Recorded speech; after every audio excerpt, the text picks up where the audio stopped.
Antes de hablar de la reforma pensional, primero tenemos que entender qué es una pensión. Una pensión es un ingreso mensual que recibe una persona cuando llega a la vejez y deja de trabajar. Es una forma de proteger a quienes ya no pueden generar ingresos por sí mismos después de toda una vida de trabajo. En Colombia, la mayoría de las pensiones funcionan a través de un sistema de ahorro obligatorio. Durante la vida laboral, tanto el trabajador como su empleador hacen aportes.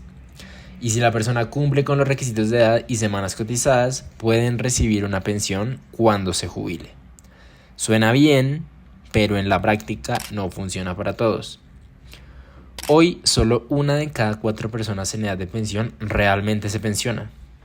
Eso significa que el 75% de los adultos mayores en Colombia queda desprotegido. Muchos siguen trabajando hasta que ya no pueden más o dependen de sus hijos y familiares.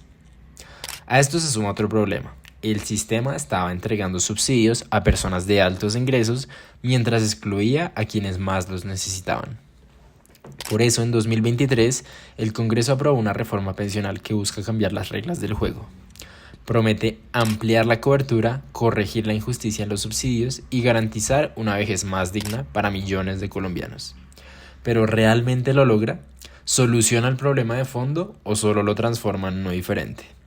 En este video vamos a analizar qué propone la reforma pensional reciente, por qué se hizo, qué problemas intenta resolver y cuáles son sus riesgos. Comencemos. El sistema pensional colombiano ha sido durante décadas excluyente, desigual e insostenible. Hoy, menos de 1 de cada 4 personas en edad de jubilarse recibe una pensión. Eso significa que el 75% de los adultos mayores en Colombia no se pensionan. En lugar de descansar, siguen trabajando o dependen económicamente de sus familias. Además, el sistema estaba mal diseñado en términos de justicia social.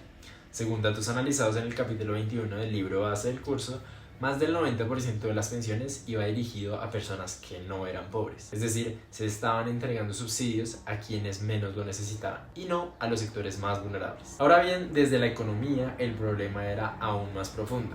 La Constitución del 91 reconoce que el gasto social debe tener prioridad, pero también establece que el Estado tiene una restricción presupuestal. No puede gastar más de lo que tiene y menos aún de forma permanente. Aquí entra un concepto clave: el costo de oportunidad. Cada peso que se invierte en pensiones es un peso que no se invierte en salud, educación o infraestructura. Eso significa que si el gasto pensional crece sin control, terminamos sacrificando otras prioridades sociales igual de urgentes. Según cifras del Departamento Nacional de Planeación, el gasto en pensiones pasó de representar el 0.7% del PIB en 1990 a más del 3,6% en 2012. Se multiplicó por 5. Eso nos lleva a otro concepto fundamental: la inconsistencia intertemporal. Cuando se toman decisiones que parecen buenas en el corto plazo, pero generan problemas mucho más graves en el futuro. Por ejemplo, prometer pensiones sin tener claro cómo se van a financiar, o entregar subsidios ahora que se convierten en deudas impagables para las próximas generaciones. Todo esto nos muestra que el sistema pensional no solo estaba excluyendo la mayoría de los colombianos,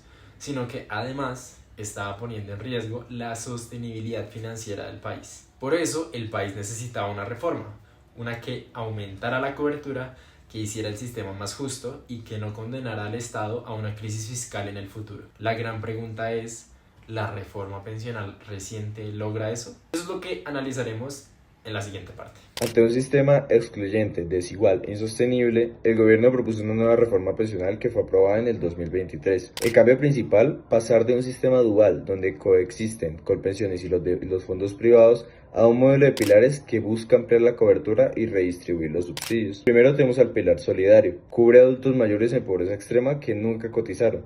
Se financia con los recursos públicos y ofrece una renta básica. Después tenemos el pilar semicontributivo, para quienes cotizaron pero no alcanzaron las semanas para pensionarse. Aquí el Estado completa lo ahorrado para entregar una pensión proporcional. Y finalmente tenemos el pilar contributivo. Los que cotizan sobre más de 3 salarios mínimos seguirán haciéndolo en el fondo privado por lo que exceda ese monto, mientras que lo demás va a Colpensiones, es decir, una mezcla pública y privada. El objetivo es que más personas accedan a una pensión y que los subsidios dejen de beneficiar en mayor proporción a las personas de altos ingresos.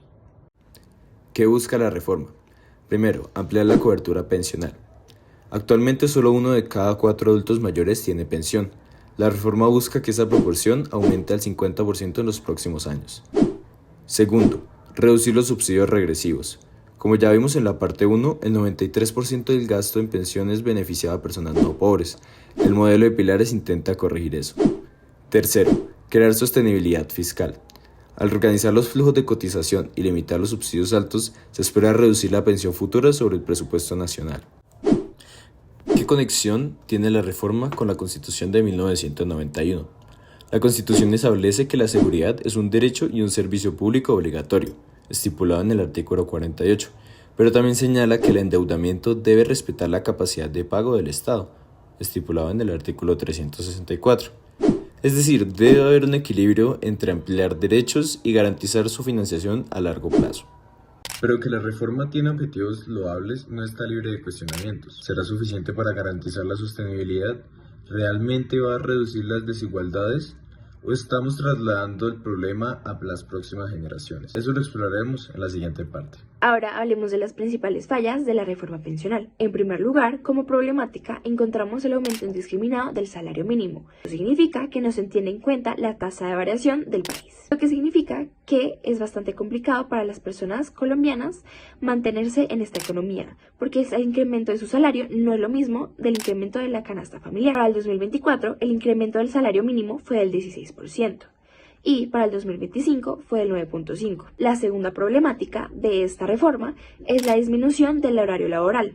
Esto significa que estamos pasando de 48 horas a 46 y próximamente a 44. Esto afecta bastante a los empresarios, gracias a que van a tener que pagar horas extra por el trabajo que antes hacían en un horario laboral definido de 9 horas. Nuestra tercera falla o problemática no es tan preocupante, pues personas con más de 4 salarios mínimos vigentes van a tener que aportar 1% de su salario para el financiamiento o subsidio de adultos mayores en situación de vulnerabilidad.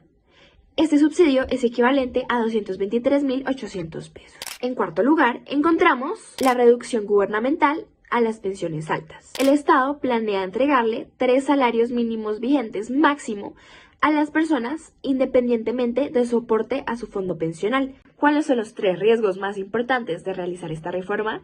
En primer lugar, esta reforma es bastante descuidada e irresponsable transicionalmente, porque hay casos donde el hombre y la mujer cumplen con la edad específica para poder pensionarse, pero no con las semanas requeridas, que recordemos, para el hombre son 900 y para la mujer son 750, lo que puede dejarlos sin pensión. En segundo lugar, tenemos a la gente mayor, que va a tener problemas por la edad y por el tiempo que llevan trabajando. Y en último lugar, recordemos que siempre hay gente que se aprovecha de todo. Entonces, van a haber muchos jóvenes beneficiados que no hicieron nada en toda su vida y que igualmente van a tener una retribución por la pensión. Ahora, otra cosa que debes saber, sí o sí, es que esta reforma es insostenible a largo plazo, pues es importante recordar que la población de Colombia constantemente va decreciendo. La población se está haciendo cada vez más vieja y hay cada vez menos personas dispuestas a tener hijos, lo que significa que en el futuro no van a haber jóvenes que puedan sostener esta reforma pensional y que puedan sostener a todas las personas que se están retirando para ese momento, por lo que no es sostenible. Ahora, ¿qué sucede con la pensión de vejez adelantada?